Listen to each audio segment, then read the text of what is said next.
Bonsoir à tous, mesdames, messieurs, bonsoir, bienvenue à cette nouvelle édition de Le Grand Soir. On salue particulièrement les populations de la Lequier, notamment celle de la ville d'Obala. Obala qui connaîtra finalement le maire de cette commune vendredi prochain. Le préfet du département de la Lequier l'a annoncé dans un arrêté. Conseil municipal extraordinaire vendredi à 11 h avec comme point à l'ordre du jour l'élection du maire de la localité d'Obala. Pourtant, on se souvient qu'en fin d'année dernière, au mois de décembre, Francis Gaël Touna avait été élu pour succéder au maire Ediba Simon Pierre à la tête de cette municipalité en présence du préfet de la Lequier. Que s'est-il passé pour qu'une nouvelle programmation, une nouvelle élection soit annoncée du côté d'Obala? On va permettre à nos amis d'Obala de réagir par message et autres, de nous dire exactement ce qui se passe là-bas, mais on aura surtout la réaction de nos invités sur le plateau, qui se souviennent également qu'on se rapproche de plus en plus des prochaines élections locales, les municipales et des législatives. Ça se bouscule dans les partis politiques et les mairies sont de plus en plus questionnées au regard de ce qui se passe, ce qui se vit, ce qui se voit. Est-ce qu'on peut considérer que les communes aujourd'hui sont véritablement les outils de développement ou alors des outils politiques au service de quelques leaders ou de quelques formations politiques? Question de savoir si la mairie porte finalement les options et les attentes de développement depuis qu'on est passé justement aux lois sur la décentralisation et même avant. On va accueillir plusieurs personnalités sur le plateau pour échanger autour de ces différentes thématiques. On aura Franklin Sambou, il est enseignant, acteur très actif, en tout cas on va le dire ainsi, de la société civile. C'est un analyste sociopolitique également. Franklin, bonsoir. Bonsoir Jean-Jacques et bonsoir aux millions de téléspectateurs du Grand Soir de Info TV. Cette émission qui est très connue et très parcourue. Et nous saluons au passage comme ça tous les élèves, tous les étudiants et tous ceux-là qui vivent cette semaine sur le rythme de la semaine du bilinguisme. La semaine du bilinguisme, oui. Comme chaque année. La commission pour la promotion du bilinguisme éducatif a annoncé qu'il y aura plusieurs actions cette année pour renforcer justement le bilinguisme. Oui, bien évidemment. Nous déplorons vraiment le fait que chaque année, on pense à une semaine pour le bilinguisme. Pourquoi ne même pas penser ça s'arrête toujours à Good Morning, how are you? Oui, pourquoi ne même pas penser à une journée du bilinguisme? Parce qu'en réalité, on peut, dans chaque commune ici, à Yaoundé ou bien au Cameroun, on va dire jeudi propre, vendredi propre, lundi propre. On peut aussi penser à un jeudi bilinguisme, un mardi bilinguisme pour que davantage la promotion des deux langues soit davantage, soit plus répétée dans tout le territoire national. D'accord, c'est une proposition et vous êtes enseignant, vous savez de quoi vous parlez. Vous êtes un fan de Paris apparemment. Paris la ville, pas Paris le club. Voilà les petites tours Eiffel. Autant la ville que le club. D'accord. Autant la ville que le club, particulièrement le club. Le club, Paris Saint-Germain. Paris Saint-Germain, bien évidemment. D'accord. Oui, Paris Saint-Germain, depuis très longtemps. Il n'y a pas les monuments de la réunification, version miniaturisée pour porter comme ça? Bien évidemment, il y en a, il y a des jours où je le mets. Ah, d'accord. Il y a des jours où je le mets, donc c'est un hasard du calendrier pour ce jour, Jean-Jacques. Merci Franklin d'être là. François Sémé est également là, lui qui est expert des questions de développement des territoires. Bonsoir François. Bonsoir Jean-Jacques, bonsoir au docteur Mbok, bonsoir à M. Sambou, bonsoir aux millions de téléspectateurs et d'Info TV et les fidèles et inconditionnels de l'émission du Le Grand Soir. Je voudrais particulièrement saluer et féliciter le maire de la commune de Gari-Gombo dans la région de l'Est qui aura réussi avec Maestria à organiser la semaine du lancement de la jeunesse de ce côté-là.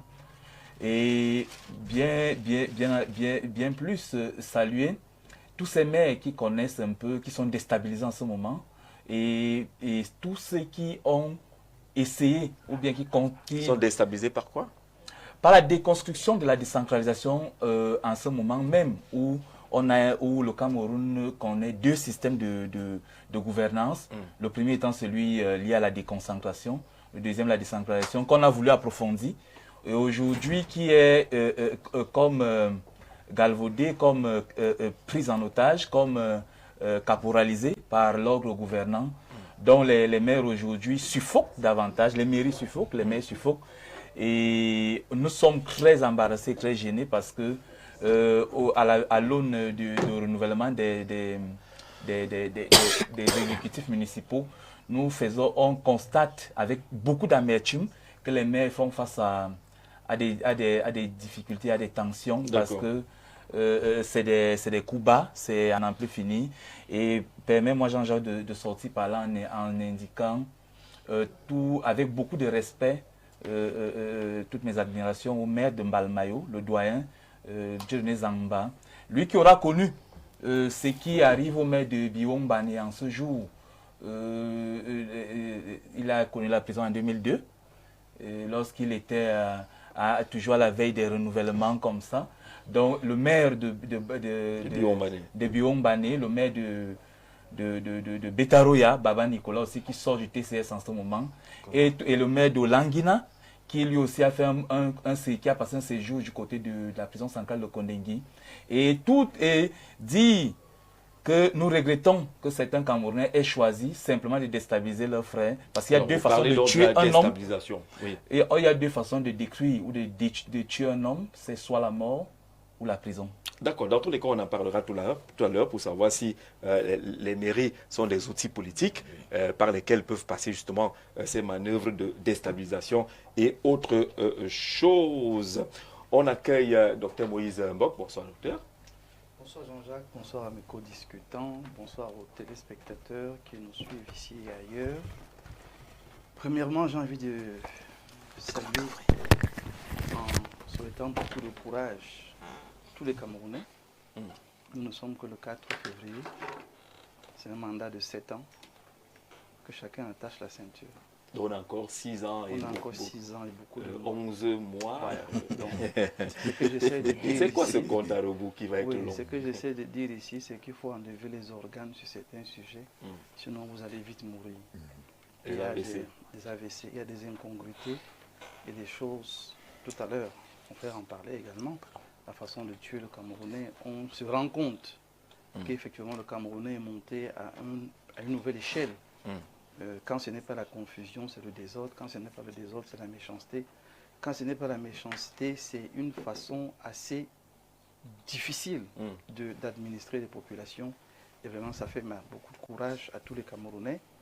J'ai envie de dire que le bilinguisme est une incongruité, comme plusieurs incongruités au Cameroun. On dit que nous sommes un État bilingue. On dit que tous les documents doivent être bilingues. Tout ce qui est fait par l'administration est bilingue. Bon, on a quand même une journée du bilinguisme. Vous ne trouvez pas que ce n'est pas normal? Et je vois les gens célébrer ça, les gens en parlent comme si ça devrait encore... Non, l'enseignant l'a dit, ça doit être tous les jours, systématiquement. On ne doit même pas faire cas de ça comme si l'anglais était quelque chose de dérisoire qu'on prendrait de temps en temps en passant. Non. Si on est sérieux, qu'on le soit entièrement. Il faudrait que dans certaines administrations, on impose même que c'est l'anglais qu'on parle. Même si vous ne savez pas là, vous allez seulement apprendre même par force. Mais que ce soit au quotidien, que ce soit systématique. Le saupoudrage doit s'arrêter. D'accord. Je vais donc finir par les réformes, en insistant sur les réformes. Quand nous parlons de réformes, que les Camerounais comprennent bien que ce n'est pas une fantaisie. Ce n'est même pas une attitude politicienne. C'est une contrainte et une obligation sociale et nationale. Nous allons aller aux élections locales bientôt. Si les réformes ne sont pas engagées, les maires vont toujours faire face à ces problèmes. On va les piéger. Qui est un marché, qui une situation, et à la veille, ils se retrouvent à être embastillés parce que tout et n'importe quoi se fait sans cadre. Et si les gens ne sont pas formés, monsieur le maire a pu échapper à la prison parce qu'il a une assise tant sur l'économie que sur même la gestion. Mais tous les maires n'ont pas cette capacité, n'ont pas cette assise. La réforme doit être profonde, elle doit être constante et à tous les postes de responsabilité. Parce qu'au finish, on est lui un homme, mais il fait confiance à tous les autres qui sont dans la chaîne pour le bien de la nation. D'accord. On signale que l'ancien maire de Yokadouma est encore là-bas, à Kondengui. Voilà. L'ancien maire de Mban, lui, a trouvé la mort, M. Ngolzamba, toujours en détention. Le maire de Mboma a passé 1 an. Il a finalement retrouvé la liberté et son poste du côté de Mboma. Pourquoi tant de maires? Lui l'a eu. Voilà. Pourquoi tant de maires? Pourquoi tant de maires, vraiment? On fera une thématique sur ce qui se passe effectivement de ce côté, la situation de ces maires. Lucien Bidima, bonsoir. Bonsoir, Jean-Jacques, c'est un plaisir. Et ce plaisir a été tellement renouvelé que j'ai des amis. J'ai un petit frère à Yoko, il travaille à Elekam. Il est formidable, il s'appelle Jean-Jacques. Je tiens à lui dire, à mon petit frère, bravo, il faut aller jusqu'au bout. Et au même moment, justement, il travaille à la mairie bénévolement, à la mairie de Yoko. Et il apporte un soutien incroyable au niveau de la gestion et même la gestion des dossiers, parce qu'on va en parler tout à l'heure.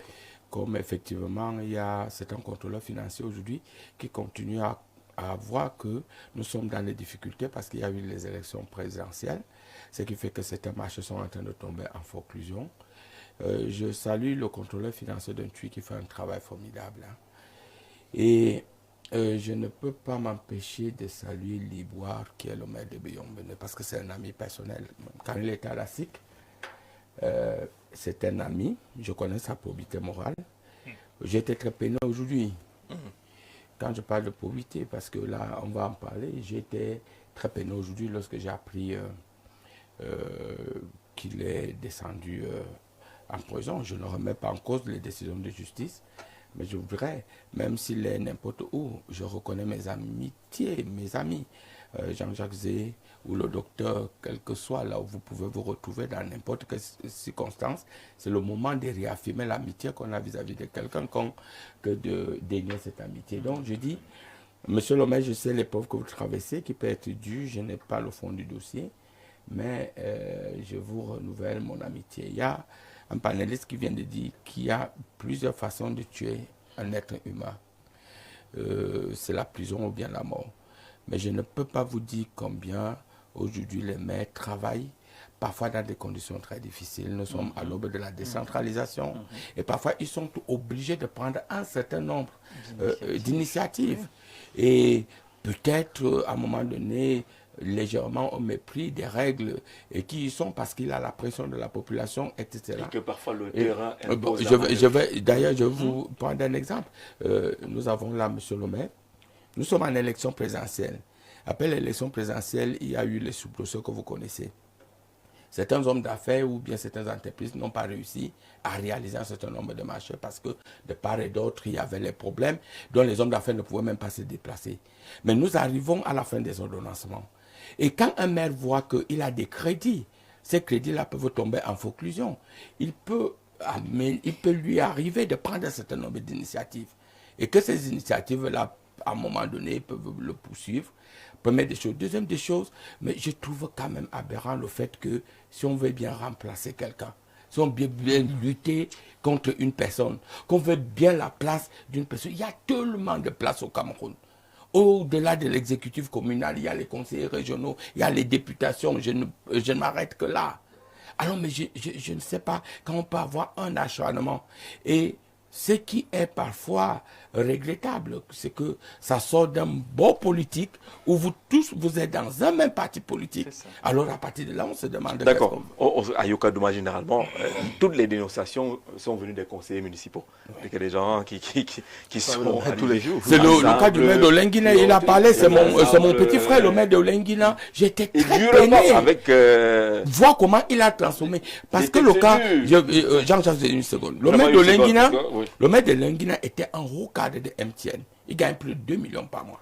Il a décidé d'aller chez lui. Le maire de chez moi, c'était un jeune d'à peine 45 ans, le maire d'Ongo. Il était directeur au niveau du ministère de la décentralisation. Il a abandonné le ministère pour dire, je vais au village me concentrer avec mon expertise au service de la population. Vous voyez un peu, si il arrivait que les carrières de ces jeunes-là soient brisées d'une manière ou d'une autre. Par nos propres conseillers, à un moment donné, ça devient quand même... On est d'accord là-dessus, sauf qu'on ne connaît pas toujours les fonds des dossiers. Oui, bon. On va permettre la justice voilà, de faire justement. le travail en appelant également, même si on a été haut directeur, haut cadre, lorsqu'on vient à la tête de la mairie, il faut également qu'on apprenne à se former. Ça, c'est beaucoup. Oui, c'est ça qui parlait. Voilà aussi. Monsieur le maire, bonsoir. Je suis venu ici en me disant qu'on allait bagarrer. Bagarrer. Je ne sais pas avec qui. La bagarre intellectuelle, quoi. Ah, d'accord. Et je me suis mis dans une tenue appropriée que même si on me pousse, je tombe, je vais me relever. Tu es le maire.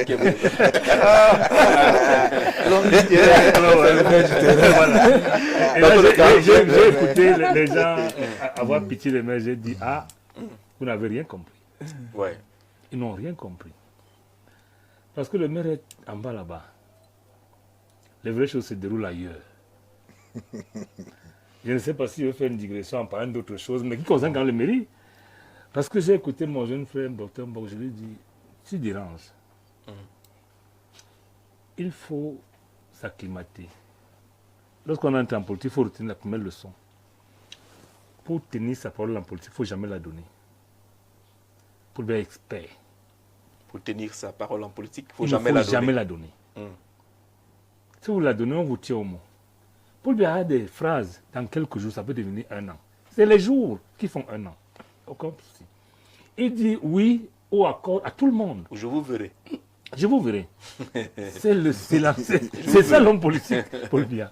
Mais au-delà de ça, pour être plus sérieux, j'ai dit, le sujet qui m'a amené ici était différent de celui que tu as retenu finalement. On devrait se comprendre. Le fond est le même. Mais je vais m'adapter pour Ouais. dire que il ne faut pas avoir pitié des maires. Non. C'est un choix. Nous sommes arrivés à la commune en nous disant que on vient payer l'impôt parce que nous avons la conjonction des efforts des vieilles femmes qui donnaient 100 francs à tout le monde. Mais lorsque vous arrivez là, et là c'est pour ça que je suis d'accord avec votre thème, vous devenez pour certains instruments politiques. Pour d'autres, les populations notamment, un acteur de développement local. Entre les deux, il y a les différentes lois qui sont tordues. Nous sommes victimes des mauvaises lois. C'est-à-dire, je n'ai pas vu un cadre légal être bloqué par un cadre réglementaire. Ce n'est qu'au Cameroun. On prend une loi. On vous dit que lorsque le décret sortira, on la mettra en œuvre. Pour les brillants, juste la loi d'application immédiate, dès qu'elle a été adoptée et approuvée par le chef de l'État. Donc on est là-dedans. J'ai écouté, il parle de l'aube de la décentralisation, c'est propre au RDPC. Ils n'ont pas vu qu'on est... Non, lui, il ne comprend pas qu'on est même perdu. Il dit on est à l'aube de la décentralisation. Je rappelle que la décentralisation date de 91. C'est la tripartite qui a fixé le cap. En 91, on sort d'une crise post-électorale, disons ici, qui est grave. Paul Biya convoque les gens, il leur dit, il y en a qui sont pour le fédéralisme, il y en a qui sont pour la séparation. Il propose d'avoir médiane, qui est que le Cameroun devient un État centralisé, un État unitaire et centralisé. Voilà, c'est une donnée constitutionnelle. Mais pour la mettre en œuvre, on prend ça, on donne entre les gens qui sont nommés par décret. Ça, vous comprenez un peu. C'est-à-dire, la Constitution dit ce qu'on est, mais pour son application, on donne ça aux gens qui sont nommés par décret. Et chacun fait ce qu'il veut, où il veut, quand il veut, quand il veut. Et tout le monde est là, on regarde, et on se plaint des maires. Non. Maintenant, les maires n'ont pas compris que l'arsenal... On est dans le thème là. Ah bon? On va très profondément. Je m'arrête d'abord là. Dans le thème. Permettez qu'on rende... Bon, maintenant, je vais dire mes amitiés. On va bagarrer. Hein. Je vais comme mon ami, je vais dire comme mon ami Bidima que je renouvelle ma solidarité, pas mes amitiés, ma solidarité à tous les maires qui sont dans les problèmes, y compris ceux qu'on veut enlever, y compris ceux qui sont en prison. C'est un problème de solidarité. Vous savez, il faut être solidaire en tout temps et en tout lieu. Voilà. Alors, vous n'êtes pas des amis, ne même pas se connaître, mais lorsqu'un maire a des soucis, un autre a le devoir d'être solidaire de sa situation. Parce que demain, on ne sait pas, d'autant beaucoup tout à l'heure que je suis sorti des mailles de cette histoire. Je ne sais pas si je suis sorti. J'ai eu en 7 ans de maire 17 contrôles. 17 contrôles. Wow. 17 contrôles. Y compris la CONAC avec M. Ndjamé lui-même. Après la mairie, j'ai fait 7 mois d'enquête. On fouillait. J'ai vu le T7 descendre avec les maîtres. Les routes qu'on a faites en 2017 étaient contrôlées en 2022. Je n'étais plus maire. Tout le monde sait que la durée de vie d'une route entière, c'est 6 mois. Mon contrôle de route entière, 6 ans plus tard, Dieu merci, je dois reconnaître que depuis un moment, le TS n'est plus le monstre froid qu'il était avant. il y a quand même des gens à l'intérieur qui comprennent. D'accord. Voilà. Donc, D'accord. je voulais rendre hommage à ce TCS qui chaque jour se bat pour humaniser un peu les enquêtes au TCS parce que c'était vraiment monstrueux fois. Vous êtes dénoncé, vous allez d'abord à Komnengi, on va le reste après. Aujourd'hui, l'impression que c'est que ça quand même... On reste naturellement dans le sujet des maires. Avec ce qui se passe du côté d'Obala, le préfet annonce un conseil municipal extraordinaire vendredi pour l'élection du successeur de Simon-Pierre Ediba. Pourtant, on se souvient, c'est là quelques jours, à la fin de l'année 2025, que Francis Gaël Touna avait été brillamment élu maire de ce côté-là. Qui comprend quoi dans cette affaire? Le préfet était là lors du dernier conseil municipal qui a élu le maire Touna. Et c'est le même préfet qui annonce que c'est plutôt vendredi qu'on va élire le maire. Docteur. Alors, je vais commencer par, comme M. le maire a dit, on doit bagarrer un peu. On doit avoir pitié des maires. On doit avoir pitié d'eux parce que c'est des gens qui se donnent, comme M. Budiman disait, parfois en laissant leur carrière de base pour venir travailler pour les populations. Et le grand malaise, la honte même nationale, c'est de constater ce qu'on constate à Obala aujourd'hui. Parce que ce sont les conseillers de l'ancien maire qui sont allés dénoncer le nouveau maire. Qu'ils ont pourtant élu. Brillamment. Hein? Disant qu'il a contracté des marchés non livrés. Vous voyez comment les gens sont en retard. Il démarre, mais même l'ancien, enfin le moteur diesel première génération démarre plus vite qu'eux. Il fallait la manivelle pour tourner. Et le charbon. Mais puisque il y a de la jalousie, il y a de la méchanceté, il y a de la mauvaise foi, mais pire encore, il n'y a même pas une compréhension du développement local. On est sur une affaire de poste et de positionnement au lieu d'une vision qui devrait développer une zone. Voilà quelqu'un qui est élu. Le comble de la confusion, c'est que le Mindevel même qui doit entériner, n'entérine pas, il est silencieux. Le préfet même qui a pourtant conduit ces élections, lui-même ne fait pas un rapport final. Donc vous voyez que c'est des gens qui sont les maires, les élus locaux. On fait tout pour les garder comme des pions qu'on peut utiliser comme on veut, quand on veut, on les manipule. Ça veut donc dire que ce jeune homme n'est pas manipulable. Ça veut donc dire que ce jeune homme n'a pas cédé à un caprice. Tout à fait. Ça veut dire que ce jeune homme n'a pas voulu jouer à un jeu. Et on lui dit, comme on a dit à tous les autres maires qu'on a embastillés, c'est que tu es déjà en train de tomber dans le clos. Fais ceci, ça va aller. Mais un maire ne prend jamais des décisions seul, à moins que je me trompe, monsieur le maire. Le maire a toujours au moins le conseil, ses adjoints, avec qui il s'entend pour dire, regardez, voici la situation, voilà ce qu'on fait. Mais comme c'est lui qui signe en dernier ressort, les autres disent, oh, moi je n'ai pas forcément été là. La mauvaise foi, elle est généralisée. Et je pense que dans ce Cameroun, si on veut bien faire les choses, quand j'ai parlé de réforme, je parle même d'engagement et de textes qui définissent clairement jusqu'aux exceptions. Pour ne pas tomber dans le clou, pour ne pas perdre son budget, comment on prend les décisions, qui doit signer, comment on est engagé, et quand il faut poursuivre, on poursuit même qui. Pourquoi tout le monde marche, tout le monde participe aux réunions, tout le monde marche, mais quand il faut attaquer la mairie, c'est une seule personne qu'on attaque. C'est une sorcellerie qu'il faut arrêter. Voilà pourquoi je convoque rapidement les réformes. Jean-Jacques, tout se tient, et je vais sortir par là. Tout se tient dans ce pays. Je vous ai dit que j'ai apporté la Bible du 6 novembre. Ou alors un chapitre de la Bible Cameroun du 6 novembre. Le discours d'investiture du chef de l'État. Où il a dit dans un paragraphe, au moment de prendre mes fonctions, je mesure pleinement la gravité de la situation que traverse notre pays. Je mesure le nombre et l'acuité des défis auxquels nous sommes confrontés. C'est jusqu'à la mairie, hein, jusqu'au village. Il dit qu'il mesure. Ça veut dire que toutes les informations sont remontées à lui. Je mesure la profondeur des frustrations, l'ampleur des attentes. Je mesure l'importance des responsabilités qui vont être celles du président de la République. Il a tenu un discours pour certainement calmer les gens, apaiser les gens, mais il a oublié que ce discours créait de l'espoir. Ce discours préparait les gens à attendre un certain nombre de choses. Il est venu enfoncer le clou le 31 décembre, on ne lui a rien demandé. Il est venu dire qu'il veut faire un remaniement. Une fois de plus, monsieur le maire a dit c'est une question de jour, ça l'engage. Mais moi je veux dire que non. La politique, on dit qu'on ne donne pas sa parole, ce n'est pas la politique, c'est la sorcellerie.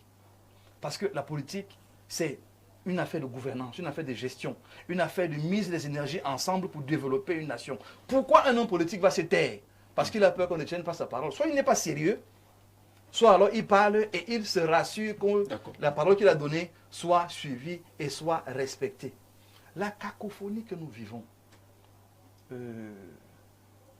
Poubelle-gate, Padgate, Covid-gate. Non, laissons Covid, là, ça c'était avant. Lampadaire-gate. Merci, Lampadaire-gate. Nous sommes en 2026. Nous sommes en 2026. On a laissé les autres. Nous sommes en 2026. Tous les gates là, c'est des signes, c'est des indicateurs pour rappeler au chef de l'État que ce que vous avez dit, les Camerounais vous attendent. Pendant que d'autres disent que vous êtes déjà âgés, vous êtes vieux, nous on voit 43 ans d'expérience. Donc, capacité de bien faire et de vite faire les choses. L'heure n'est plus à la récréation ou aux excuses. Il faut passer aux actes. François, est-ce qu'on comprend ce qui s'est passé à Obala ou ce qui est en train de se passer à Obala? Oui, Jean-Jacques, à deux niveaux. Voyez-vous, lorsque nous sommes sur les territoires, il y a deux dimensions, souvent, qui nous interpellent de façon directe. D'abord, il faut voir le jeu politique, qui voudrait que lorsqu'un maire est mis doit occuper certaines fonctions. S'il vient d'un parti que nous connaissons tous, voyez-vous, il doit être lié. Il faut aller direct, il doit être lié. Et s'il n'est pas lié, on doit trouver des mécanismes pour le tenir. Mais appartenir au parti, il est déjà lié, non? Et pas nécessairement, parce que il va gérer un budget, il va engager des fonds, il va tenir, parce que le maire a quand même 6 dimensions. Hein. Il y a la commande publique, il y a la fonction mayorale elle-même, donc la gestion du mandat, l'exercice du mandat. Il y a les questions de participation citoyenne qui convoquent ici les dimensions liées à la gestion, les rapports avec la population. Vous avez là l'économie circulaire, l'économie sociale et solidaire et tout, et le dynamisme de l'économie locale. Vous avez la fonction publique, donc vos collaborateurs. Et voyez-vous, lorsque le maire arrive, dans la plupart des cas... Vous avez l'état civil. Vous avez les... vous avez jamais ça, parce que vous prêtez serment pour ça. Voilà. Donc, voyez-vous, lorsque vous êtes dans cette dimension-là, quand vous êtes par exemple du RDPC, si on fait une analyse comparative, vous allez voir que prenez des maires qui sont du RDPC et ceux qui sont d'obédience, qu'on peut dire de l'opposition. Vous allez voir que c'est 2 systèmes de management différents. Le modèle n'est pas le même. Parce qu'au niveau du RDPC, vous avez par exemple l'exigence d'être présent et d'engager ou bien de recevoir ou d'accompagner toute la dynamique du parti lorsqu'elle est sur votre territoire. Ça, c'est la première chose. Seulement par ce bloc, vous voyez tout de suite que vous devez faire allégeance aux dirigeants du parti, qui, en dehors de cela, en dehors de votre territoire, deviennent vos évaluateurs, vos contrôleurs et ceux qui adoubent. Parce que, voyez-vous, le maire n'est que, aujourd'hui, au lendemain du Code général des collectivités territoriales décentralisées, le maire n'est que juge de l'opportunité. Alors, nous restons d'abord au Bala. Donc, là, vous êtes dans le maire ou le maire, restons dans la situation le maire tourna au niveau de Bala. Ce que nous on peut entrevoir, c'est que le maire tourna, on a besoin de le lier. Le 30 décembre, il est voté. On le porte à la tête de la commune de Bala. Aujourd'hui, on vous dit qu'il y a une autre élection le 6. Le juge, c'est en cela que c'est le lien que vous voulez faire. Le maire est juge de l'opportunité. Mais le juge de la légalité était là. Le juge de la légalité, mais il n'a pas encore utilisé le juge de la régularité qui est le receveur. Ça veut dire qu'il n'avait pas de signature, monsieur le maire. Je passe sur votre contrôle. Donc, le maire n'avait pas encore la capacité d'engager quoi que ce soit. Et vous voyez, c'est en cela que nous, on a un problème. On met ça dans le risque de dénonciation calomnieuse. Parce qu'on vient vous dire aujourd'hui que le maire qui a été l'adjoint du maire de Simon-Pierre Ediban a presté à une enveloppe de 200 millions d'un marché non livré. Est-ce qu'on a la preuve palpable de ce que... Est-ce qu'on nous a sorti les éléments fondamentaux? Est-ce qu'on nous a permis d'analyser froidement pour donc indiquer que le maire connaît une faute de gestion ou bien un détournement? Est-ce que ces soupçons devraient entraîner... Est-ce que ces soupçons même... Parce qu'on est encore au point d'annuler une élection. Oui. Donc, voilà le premier lien. Et comme nous savons donc que nous sommes dans un pays, peut-être où les pratiques là se font souvent pas très loin de chez nous, ça ne se passe pas ici chez nous. On sait que régulièrement, quand on a besoin de vous tenir, il y a des approches, il y a des techniques qui font qu'on va vous mettre à l'étroit Et vous verrez d'ici vendredi, s'il cède, on va le porter une fois de plus, parce que je vous rappelle que le maire Touna a 30 voix sur 37 conseillers. Donc, en réalité, il ne souffre d'aucune contestation légitime. Mais les mêmes conseillers sont allés dénoncer. Ça veut dire que quelques-uns de ces conseillers sont finalement peut-être manipulés. Peut-être. Moi, je ne vais pas entrer dans alors, ces hypothèses. Que vous avez fait là, vous perdrez même tout. Voilà. Et voyez-vous, Jean-Jacques, la commune d'Obala est une commune qui est en train de se rattacher pratiquement à la métropole Yaoundé. Donc, il y a beaucoup d'enjeux économiques sur ce territoire-là. Donc, aujourd'hui, beaucoup de grands projets, que ce soit au niveau du sport, que ce soit au niveau de l'économie, du ministère de l'économie, il y a beaucoup de grands projets qui vont là-bas. Donc, ces enjeux-là font donc que le maire est tout de suite mis à l'écart. On le tient et on voudrait qu'il cède. Ça, c'est peut-être notre analyse. Maintenant, si vous revenez à une autre posture, le maire représente qui? La population. Qui vote le maire? Qui représente la population pour voter le maire? Les conseillers municipaux. Si vous avez 30 voix qui se sont exprimées sur la question est là, qu'est-ce qui s'est passé en 30 jours pour que tous ceux-là qui ont voté massivement sans hésiter, le maire Touna se retourne et commence à faire des dénonciations, si c'est ce qu'on retient, parce que finalement le fond du dossier même est encore assez touffu. Qu'est-ce qui s'est passé du côté d'Obala? On finit de lire, monsieur, 30 jours plus tard, on vous dit que non, on va reprendre l'élection. Bon, à vrai dire, je suis très embarrassé parce que c'est un maire de mon parti. Vous connaissez la proximité, je veux dire l'efficacité même de la section RDPC d'Obala, y compris le maire. Si je m'en tiens à quelques informations que j'ai glanées de part et d'autre, effectivement, le maire Touna a été élu un peu, c'est-à-dire on ne peut pas parler de l'indépendance, d'autant plus que tous les conseils municipaux d'Obala sont du RDPC, me semble-t-il. Et le préfet n'avait même pas signé, comme on le dit. Alors, aujourd'hui, je ne peux pas mettre totalement en cause le préfet, mais j'ai quand même envie de me poser une question, sans être forcément prendre parti du RDPC, c'est-à-dire comme un observateur, parce que on nous dit dans le RDPC qu'à un moment donné, lorsque vous voulez prendre une position qui est la vôtre, vous déshabillez d'abord la casquette du RDPC. Ça, je parle comme un spécialiste de management public. Voilà. Alors, le maire a été élu. Et c'est à partir de ce moment qu'on découvre qu'en fait, compas extraordinaire, que le maire avait livré un marché. Il a gagné et il avait gagné un marché. Il n'a pas livré. Et il n'a pas livré, le marché n'a pas été exécuté. Il était déjà adjoint au maire. Il était adjoint au maire. En temps normal, il ne doit même pas gagner le marché. Oui, en temps normal, il ne doit pas, parce que à partir de là, quand même, il y a ce qu'on peut appeler un conflit d'intérêt. Et je me dis qu'à partir de là, parce que n'oubliez pas que nous sommes à la veille d'autres élections municipales. Et à partir de là, peut-être que certaines personnes auraient pu signaler ça au préfet, qu'attention, parce que là, nous avons affaire à quelque chose qui peut valablement aller au TCS et avoir des problèmes. Alors, regardez sous ce prisme-là. Ça dit, je vais être très honnête. C'est déjà un client du TCS. Oui, si le maire, effectivement, a gagné un marché public, étant un agent au maire, si c'est avéré, et mieux, s'il n'a pas livré ce marché à partir de là, d'une manière ou d'une autre, on peut se désolidariser et dire il ne respecte pas la loi. Parce que n'oubliez pas que nous, dans le RDPC, il y a d'abord le respect de la conformité, le respect de la loi, de la légalité. Ça, on ne s'amuse pas, d'autant plus que c'est à cela. C'est MR. Parce qu'on aurait pu laisser, nous sommes en pluralité là, nous sommes à la veille de l'élection.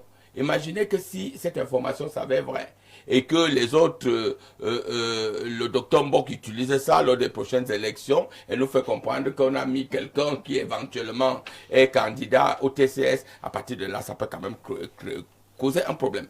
Et je crois que c'est pour cela que le RDPC aux prochaines élections, moi j'en appelle, et ça je reporte ma casquette politique, dit qu'il faudrait peut-être que pour être candidat du RDPC, il faut remplir... Montrer patte blanche. La conformité. On a toujours fait, mais on n'a jamais vérifié. Mais je crois que cette fois-ci, on devrait vérifier. Il faut avoir la probité. Alors, de deux, la deuxième chose, là où je dis, même si c'était vrai, je crois quand même que le préfet a toutes les informations sur n'importe qui. S'il faut se fier au renseignement. Le préfet ne peut pas prendre une telle décision, c'est-à-dire d'aller investir lui-même, superviser des élections et adouber un certain... Parce que ce qui risque d'arriver, la décision qu'on va dire, on va nous dire que, bon, peut-être les candidats au TCS, vous n'êtes pas sûr que les conseillers municipaux vont suivre ça. Et si, avec on fait l'élection et puis le maire est à nouveau réélu, comment ça va se passer? Il faut éviter ce conflit. Et j'ai dit aujourd'hui que le maire a été élu. Si j'étais aussi, je reçois du EDPC en prenant ma position. Non, il faut laisser. Mais le préfet n'est pas le TCS. S'il y a le TCS, oui. le TS, puisqu'il n'est pas le seul maire qui peut être poursuivi. Mais ce qui est quand même malheureux. On n'a aucune immunité. Malheureux, je crois que les conseillers municipaux du EDPC aussi, moi je suis de ceux qui croient, en fait c'est une position personnelle, hein, que désormais, à l'aube de la décentralisation, je parle de l'aube. Pourquoi? Parce que nous sommes en train d'implémenter ça. C'est en train de s'enraciner. On est à l'heure, on n'est pas encore à l'heure. Non, ça s'enracine. Il faudrait que pour être conseiller municipal, que ce soit à l'opposition, que ce soit, il faut même être capable de pouvoir lire en compte d'exportation. Vraiment, il faut que nous essayions. Ce n'est pas un problème d'école, ce n'est pas un problème personnel de tel ou tel. Et il faut être capable de ne pas être manipulable. De penser qu'on n'est pas conseiller municipal pour soi. C'est parce qu'on représente une fraction de la population, ni pour le parti. Ni pour le parti. Parce que vous ne pouvez pas croire qu'un Bidima, conseiller municipal, quelqu'un peut se mettre devant moi et dire que non, il faut qu'on monte tel ou tel dossier parce que je suis contre tel ou tel, parfois pour des raisons qui ne tiennent même pas. Parce que les conseillers municipaux qui peuvent être manipulés ou manipulables. Alors, mais voyez-vous, Jean-Jacques, si on laisse cette affaire prospérer, ça voudrait dire que tous les conseillers municipaux peuvent se lever et dire que non, je ne suis pas d'accord avec Jean-Jacques, il faut remettre ça en cause. Parce que quand on gère, on peut toujours faire une petite erreur de gestion d'une manière ou d'une autre. Je crois que ce n'est pas ça qui doit nous guider. Ce qui doit nous guider, c'est la probité morale. La force de comprendre que si quelqu'un accepte d'être maire et il est élu, d'ailleurs le RDPC, c'est le Rassemblement démocratique du peuple camerounais. Tous ces gens-là sont des conseillers municipaux et je suis d'accord à ceux qui disent, qui pensent aujourd'hui que peut-être qu'il faut revenir dans les investitures pour que le RDPC soit capable d'assumer véritablement le choix de ceux qui peuvent représenter le parti à des instances supérieures. Alors je conclue en disant, là je ne suis pas d'accord. Et ça je le dis, le préfet est là pour garantir la sérénité. Le préfet est là pour garantir la probité, l'égalité de tous. Et la légalité. La légalité.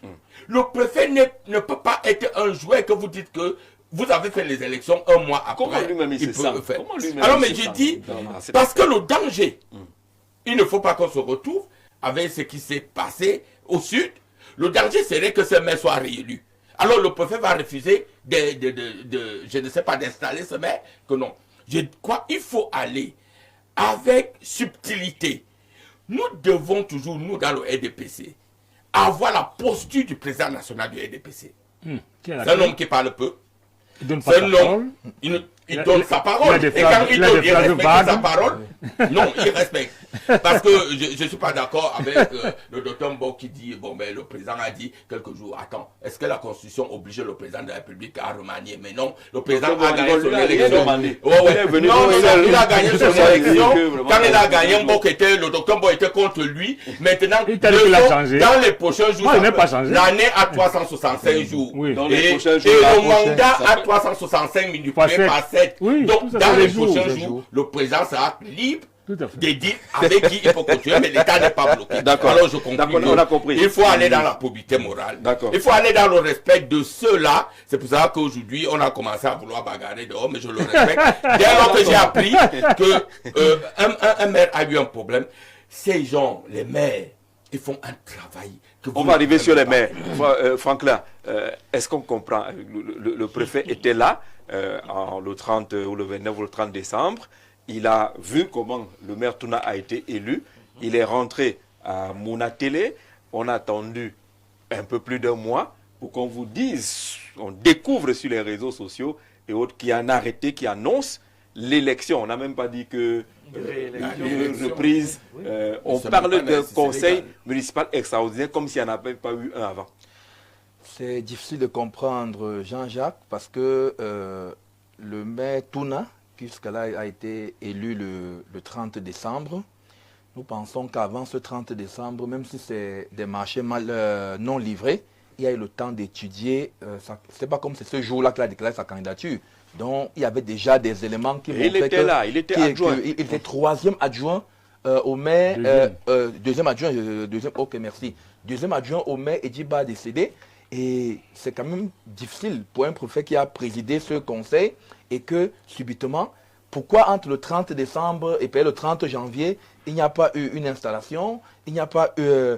Qu'est-ce qui n'a pas marché en réalité? Parce que comme on a précisé tout à l'heure, je disais même encore il a été élu peut-être d'abord, il y a quelques 3 ou 4 conseillers de l'opposition dans la mairie d'Obala, il y a à moins 3 ou 4, les conseillers du RDPC, unanimement d'abord validés, avant de se retrouver maintenant en face d'autres conseillers. Oui, finalement 35 sur 37, parce que voilà l'information que j'ai lue avant d'arriver, 36 sur 37, il y a eu 2 abstentions en faveur de Gaël Touna, qu'on appelle dans la zone Charlie Jaguar.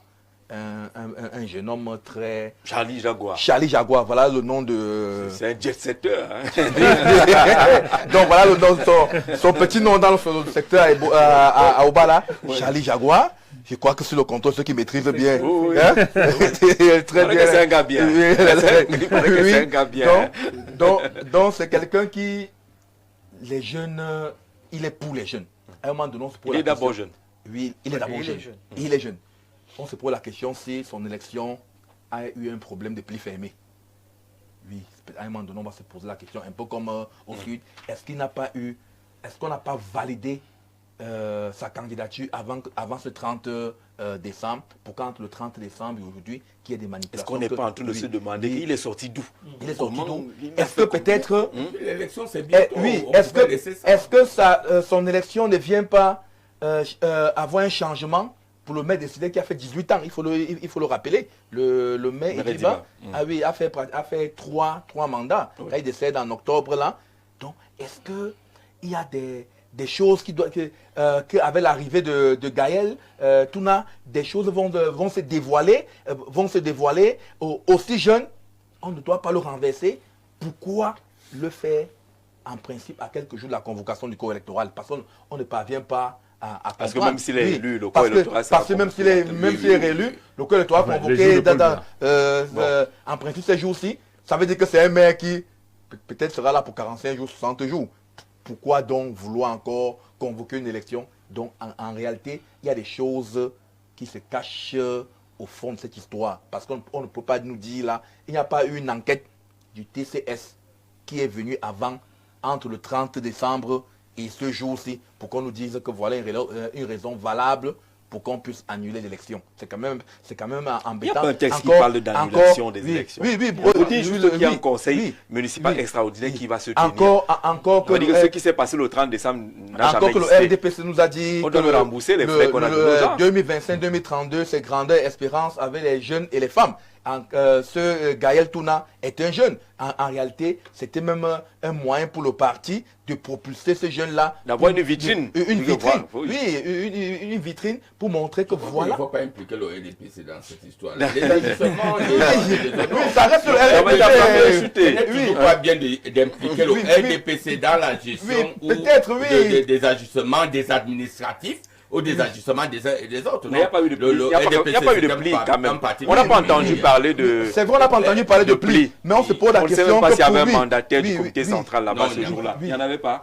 Ça veut dire qu'il y a un problème. Encore qu'il y avait un seul candidat. Il y avait un seul candidat. Le candidat qui était là a désisté. À la fin, c'est un seul candidat. Ce n'est pas comme si peut-être il y a eu 2. Bon, attendons voir vendredi. Le texte dit élection du maire et peut-être un adjoint. Un adjoint. Non, le peut-être là montre que parce qu'il est deuxième adjoint, comme dit... S'il va compétir, il paie. S'il pas compétir, il paye. Ça veut dire qu'on va élire le maire et puis le deuxième adjoint, puisqu'il va bien falloir remplacer... S'il va compétir et qu'il ne gagne pas, il ne redevient pas automatiquement adjoint. Il n'est plus là. C'est le deuxième adjoint qu'on veut... Non, on a dit mais éventuellement adjoint. Donc Sylvestre, monsieur le maire, sur cette affaire. Jean-Jacques, je voudrais avant toute chose convoquer les textes. Parce que là, dans la politique, je vais écarter le RDPC. Que disent les textes? D'abord, lorsqu'on est conseiller municipal, on cherche à s'abstenir d'avoir un marché, d'être prestataire de la mairie. C'est le principe. Pire encore lorsqu'on est dans l'exécutif communal. Ça, c'est clair. Maintenant, ce qu'on reprocherait au maire, moi je dis pas, parce que livrer ou pas livrer, c'est autre chose. On peut gérer ça autrement. Ouais. S'il est prouvé que le maire Touna a effectivement été prestataire, C'est grave. c'est très grave. Et dans ces conditions, qu'est-ce qu'on fait? Ce n'est pas le TCS. Si le préfet a la preuve qu'il est prestataire, il ne sera même plus candidat. Oui, ça c'est clair. Il faut dire ça, c'est clair. c'est clair. C'est-à-dire, on supplie là sur les choses politiques, mais je vous dis sur les règles. Il suffit qu'un seul conseiller apporte la preuve de ce qu'il dit. Que le maire qu'on a élu a presté ici à la mairie sous le mandat de Idiba, qui était par ailleurs mon ami. C'est largement suffisant. C'est largement suffisant pour que le préfet convoque une session extraordinaire. Extraordinaire veut dire que ça ne traite qu'un seul point. L'élection du maire, et lui ne peut pas être candidat. Il ne le sera pas. Si c'est ça, Si c'est ça, il ne peut pas être candidat. il ne peut pas être candidat. Maintenant, est-ce qu'au niveau politique, le RDPC aurait pu couvrir ça? Habituellement, il couvre. Habituellement.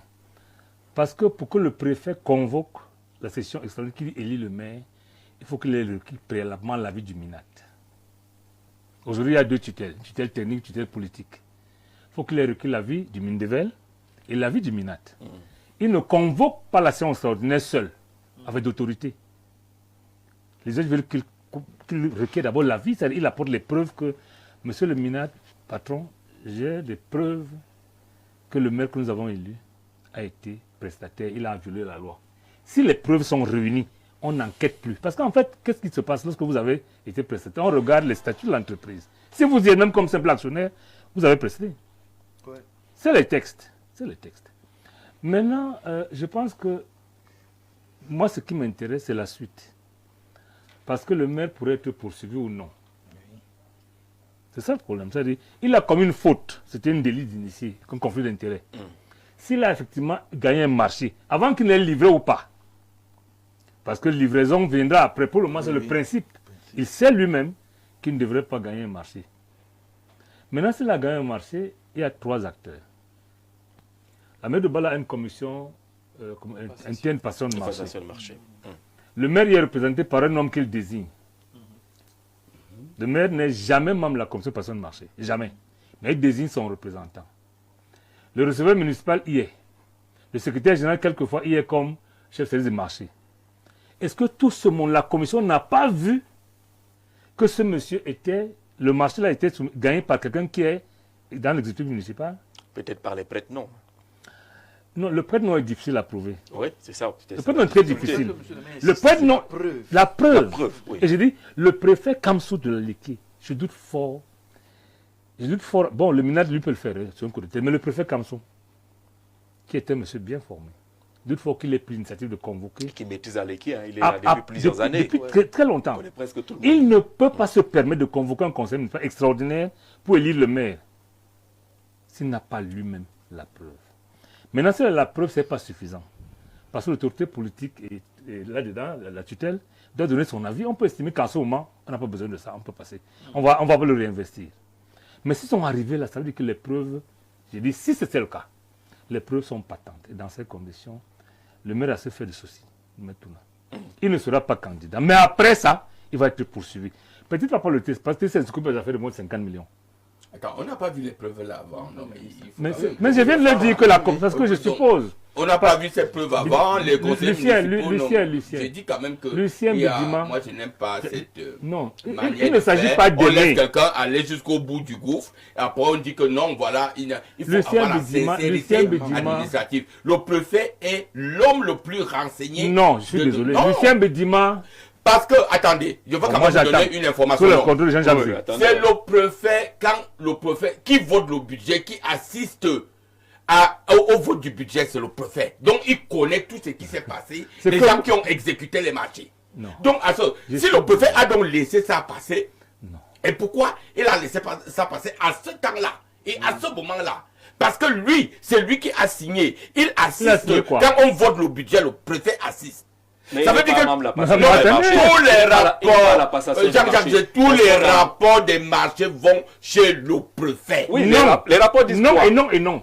Les rapports disent quoi? Même s'ils vont là-bas, Non, ils disent ils vont pas pas là-bas. que c'est Je un dis qu'il ne faut pas Ils ne vont pas venir là-bas. nous humilier parce que moi, ça me fait très mal. On humilie Parce que que- le RDPC. non, non, oui, oui, parce qu'en fait, ce n'est pas normal qu'on laisse quelqu'un qui ne Je pouvait pas suppose que être vous allez me laisser candidat. parler là. Vous allez Et- parler, vous allez oui, parler. ce n'est pas normal qu'on laisse quelqu'un qui ne pouvait pas être candidat du RDPC.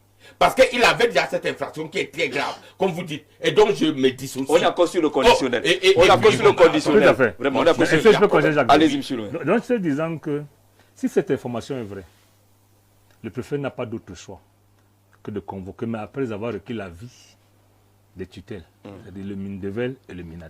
Si on arrive là, il ne sera pas candidat. Mais la question qu'on se pose, Certainement, ça a maintenant, été présenté avec une certaine gravité. si c'est présenté, Oui, oui. le préfet n'a pas de choix. Parce que sinon lui-même, mais je rappelle que le budget est le budget du maire, le préfet n'a rien à voir dedans. C'est ça. Il a tous les rapports. Je suis désolé. Je suis désolé. Le préfet n'a rien à voir dans le budget. Même pas dans le compte administratif. Le compte administratif du maire. Le budget du maire. Le préfet a la tutelle. Alors, le préfet, on peut le contourner si tu ne savais peut-être pas. Lorsqu'on adopte le budget, c'est les conseils qui sont responsables. Lorsqu'on envoie la délibération au visage du préfet, s'il ne vise pas au bout de 15 jours, il doit rejeter ou pas. On continue sans lui. La loi le prévoit. Donc, il n'est pas comptable de ce que vous avez dans le budget d'un ensemble de prévisions. Mais il n'est non plus comptable du compte administratif. Il n'est pas le juge des comptes publics. Le juge des comptes publics, c'est la chambre des comptes. C'est d'abord le conseil municipal qui observe. Le conseil s'occupe des quotités, tout simplement. Hein. Le conseil ne juge pas le maire, il regarde les quotités que est-ce que la cote par relevant l'investissement est la même? Bon, forcément c'est bon. Est-ce que on a respecté les cadrages budgétaires, c'est bon? Le juge des comptes publics, c'est la chambre des comptes qui observe donc. Est-ce que ce que tu as dit là, c'est le détail. Maintenant, la commission des marchés, si le maire a presté, le maire Touna, comment ça a pu échapper à la commission des marchés? Et la deuxième chose, le pouvoir du maire sur la commission des marchés. C'est-à-dire, si le maire il dit, bah, était informé, même après que la commission ait décidé, parce que la commission propose le numéro 1, premier, deuxième, troisième. Oui. Le maire, c'est les preuves que toi, le premier, tu n'es pas, il te remplace. Là, il a ce pouvoir. En réalité, le problème aujourd'hui, ce n'est pas le maire Touna, c'est le maire Idiba qu'on veut déterrer. C'est ça la réalité. Comment le maire Idiba peut passer, a pu laisser que un de ses collaborateurs principaux, adjoint au maire, puisse gagner un marché? Il faut questionner ça. Moi, je ne peux pas croire que le maire Idiba, si c'est vrai, hein, parce que je connais, si c'est vrai que c'est ce qu'on reproche, que ça a échappé au maire. D'abord à la commission, au maire lui-même. C'est un problème. Et à tous les conseillers municipaux. Non, les conseillers ne sont pas la commission. Mais on sait que ça ne peut pas échapper. Ça ne peut pas échapper. Si ça échappe, ça ne peut pas l'être innocemment. Vraiment. Avant vos questions, j'ai voulu préciser quelque chose, c'est-à-dire que, voyez-vous, il y a dans les mairies, il y a une section qu'on gère soit un peu de façon un peu, j'allais dire un peu tendancieuse, quand ça concerne les programmes. Oui. Voyez-vous, parce que ce dont on parle, c'est 200 millions dans le cadre du PNDP. Voyez-vous. Donc, des projets du PNDP. Le PNDP qui est déjà clos. Oui. Donc, voyez-vous, donc à la réalité, on est en train d'aller déterrer. On est en train d'aller récupérer les candidats dans des placards pour venir maintenant faire du chantage à quelqu'un. Donc, l'information qu'on a jusqu'ici, c'est ça. C'est 200 millions sur les projets du PNDP. Maintenant, autre chose, c'est que le profil n'a pas motivé ça. C'est pas motivé. C'est pas motivé. Et c'est là où il y a même tout le problème. On n'allait pas subiter. On a l'impression qu'il n'y a pas eu quelque chose avant. Et c'est soit la question que Dr Mbok soulève ici, la communication des institutions. Le préfet n'a pas motivé son arrêté. Tout le monde sait, lorsque tu viens conseiller municipal, si tu étais à l'école de la Bible, pas l'école des Blancs là, tu sais toi-même que pour que le préfet convoque une session extraordinaire, pour voter le maire, il faut que les preuves aient été données sur ce qu'on reproche à celui qui est là. Et qu'il ait acquis préalablement l'avis de la tutelle, ton dominante. Tout le monde le sait. Lorsqu'il pose cet acte, le sous-entendu n'a pas besoin d'être absolument libellé. Donc le problème qui se pose aujourd'hui, ce n'est pas tant ça.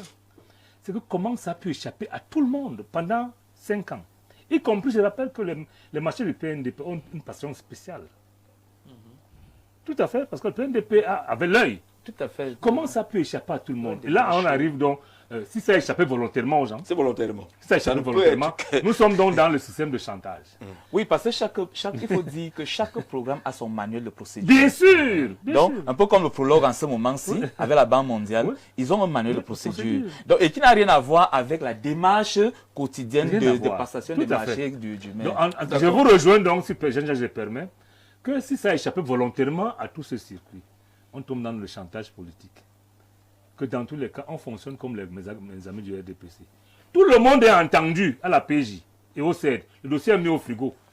Quand tu nous déranges, on déterre le dossier. Maintenant, qui veut-on poursuivre? Est-ce que c'est le maire Idiba qu'on veut poursuivre après sa mort? Moi, c'est lui le comptable. Hein. Je rappelle que la loi du Cameroun sur les mairies, l'exécutif est très mauvaise. Vous savez, on a créé une loi qui met le maire et ses gens en conflit. La loi dit quoi, Jean-Jacques Zé? On élit le maire seul et les adjoints par liste. Et l'adjoint au maire n'est pas le maire adjoint. Il ne gère rien. La loi dit seulement que l'un des adjoints doit gérer les affaires sociales et machin, l'autre les affaires financières. Et c'est le maire qui prend un acte disant que le A1 va faire ça. Mais en réalité, l'engagement financier entre les mains d'une seule personne qui est le maire. Ça crée un conflit. Ça veut dire que c'est pas comme en France, il y a les maires adjoints qui sont responsables de leur domaine et qui engagent là-bas. Au Cameroun, la loi a mis en conflit le maire et ses adjoints et par extension à ses conseillers. Vous imaginez, les gens viennent au conseil. Moi, je me rappelle un conseil que je ne dirais pas dans mon village qui est arrivé. Les gens pensaient que le conseiller municipal doit travailler à la mairie. Lorsqu'ils découvrent que les conseillers, il n'a rien à voir avec la gestion de la mairie au quotidien, il fait un problème. Donc, cette loi, aujourd'hui, qui doit être... J'aime dans les réformes. Non, absolument. Il dit qu'il faut avoir un certain niveau aujourd'hui. Non, ce n'est pas ça le problème. Il y en a qui veulent avoir des bureaux même à la mairie. Et c'est pour ça qu'il faut donc Jean Jacques. Et on peut peut-être arriver là. Qu'on essaie de clarifier. C'est-à-dire que ce n'est pas une loi où les gens se battent pour que le président soit en paix. Malheureusement, ce qu'on fait là. Si vous lisez la loi sur l'exécutif municipal, le maire ne peut s'entendre avec personne. Parce que toi, tu as été élu avec les gens comme conseiller municipal, c'est toi seul qui gère. Tu fais comme tu veux. Lorsqu'on juge la mairie, c'est toi seul, c'est ça l'inconvénient également. Maintenant, la loi permet aux maires d'être protégés également. Les mairies qui ont les commissions de passation de marché, on protège le maire. Tu peux voir ça de loin, décider comme arbitre après. La deuxième chose, c'est que l'État te donne un conseiller, un receveur municipal, qui est le comptable public, et le secrétaire général. Pour certaines mairies, il y a même des contrôleurs financiers et autres. Ouais. Tu peux te cacher derrière tout ce monde. Et la loi prévoit, c'est comme un effet. Comme le maire ne signe pas dans le compte de la commune, l'engagement du maire, c'est le mandat. Ça s'arrête là.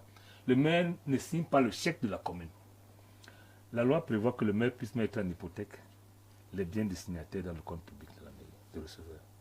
Mais la gestion humaine entre le maire et ses collaborateurs empêche généralement tous les maires d'arriver à ce point. Et là, c'est ça que donc, quand le receveur commet la gaffe, on vous dit, mais vous avez les moyens de protéger cette gaffe. Vous ne l'avez pas fait. Vous êtes poursuivi. Donc, c'est autant de choses. On va arriver pour... On va entrer justement dans le vif du sujet juste après l'escale partenaire. Les votants ont réalisé que la sorcellerie les a envoûtés. Et aujourd'hui, ils dénoncent le vote. Voilà le problème. Ah, qui a? Donc, il y a la sorcellerie qu'ils ont voté sans savoir. C'est compliqué. Bonsoir à vous sur le plateau. Didier Mao, c'est mon nom. On a coutume de dire que lorsqu'on veut noyer son chien, on l'accuse de rage. L'élection du maire de la commune de Bala est à nouveau convoquée pour la simple raison que la première avait été convoquée par le maire par intérim, alors qu'elle aurait dû être convoquée par le préfet selon la loi. Le préfet a essayé de régulariser la situation que les détracteurs avaient déjà rédigé une requête aux fins de l'annulation. Tout ce qui se raconte là n'est que pure invention. Le maire Touna Francis est combattu à tort par les pontes du régime. Il sera d'ailleurs réélu vendredi prochain. C'est les candidats. Voilà, et ça aussi, il faut attendre. C'est pour ne pas être candidat. Bonsoir, monsieur. Et à ton liste panel, pour l'élection du maire de Bala, cela représente la figure que nous montre le Cameroun présentement. Il y a des clans qui se battent pour le pouvoir. Comment un préfet présent lors d'une élection, celui-là qui représente la République, mais après, on vous dit qu'il faut refaire une élection parce qu'il y a soi-disant détournement. Mais pourquoi valider sa candidature s'il y a des déficits? Vraiment, Jean-Jacques Zé, nous sommes perdus au Cameroun. Cela montre aussi que au RDPC, on n'est plus serein. C'est Thierry depuis Douala, même si Lucien estime qu'il faut enlever le RDPC sur ça.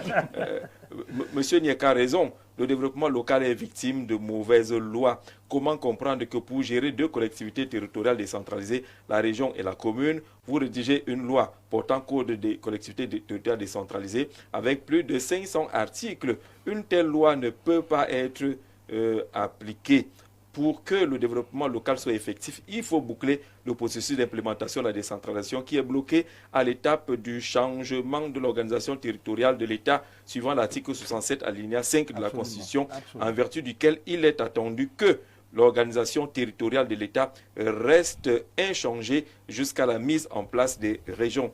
Et ceci n'est possible que par l'organisation de l'acte 2 du grand dialogue national de Ngoulou Vundi Vincent depuis Douala, une intervention très profonde sur la problématique. On va peut-être prendre un ou deux autres messages concernant cette situation un peu difficile du côté d'Obala. Très difficile. Alors, on va d'abord s'arrêter pour prendre un verre d'eau parce que derrière, on va parler justement des communes, des maires, outils politiques